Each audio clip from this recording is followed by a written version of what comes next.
সকলোকে সুপ্ৰভাত জনাই আজি ভিডিঅ'টো আৰম্ভ কৰিছোঁ। আজি আহিছোঁ শিৱসাগৰলৈ। শিৱসাগৰলৈ অহাৰ উদ্দেশ্যটো হৈছে আজি আমাৰ শাহুমাৰ পেহীয়েকৰ ছোৱালীৰ ঘৰত আদ্যশ্ৰাদ্ধ, মানে পেহীয়েকৰ ছোৱালীৰ শহুৰ দেউতাক ঢুকালে। আজি আমি তালৈ আহিছোঁ, মামী দুগৰাকী, জেঠাই আৰু পেহী আইতা, এজন ককা।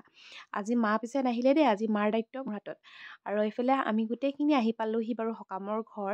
আৰু আমি সকামৰ ঘৰ আহি পোৱাৰ পিছতে আমাক চাহ তাহ খাবলৈ দিলে। দিয়াৰ পিছত আমি অকণমান বহি কথা বতৰা পতাৰ পিছতে আমাক জলপান খাবলৈ মাতিলে। সকলোৱে কৈয়ে আছে ইয়াত শিৱসাগৰৰ দৈ ফেমাছ বুলি, মানে দৈ ধুনীয়া খাবলৈ। এয়া জলপান খাই বৈ আজৰি হ'লোঁ, কিন্তু জলপান খালে জানো হ'ব, আকৌ আমাক মাতি নিবই কিবা কিবি খাবলৈ, কাৰণ আমি আজি এওঁলোকৰ বাবে আলহী। আৰু এয়া সকামৰ নাম গুণ সকলোবিলাক হৈ আছে, আমাক এইফালে খাবলৈও দিছে। অকণমান যিহেতু দূৰৰ পৰা আহিছোঁ, আমাক সোনকালে যাবৰ কাৰণে সোনকালে খাবলৈও দিছে। লগতে সকলো ভকত বৈষ্ণৱক বহুত ধুনীয়াকৈ শুশ্ৰূষাও কৰিছে। এইফালে নাম লৈ আছে, লগতে একেবাৰে শেষত যাবৰ টাইমত আমাক দিলে পুৰি খাবলৈ। খাই বৈ আমি ঘৰলৈ আহিলোঁ আৰু।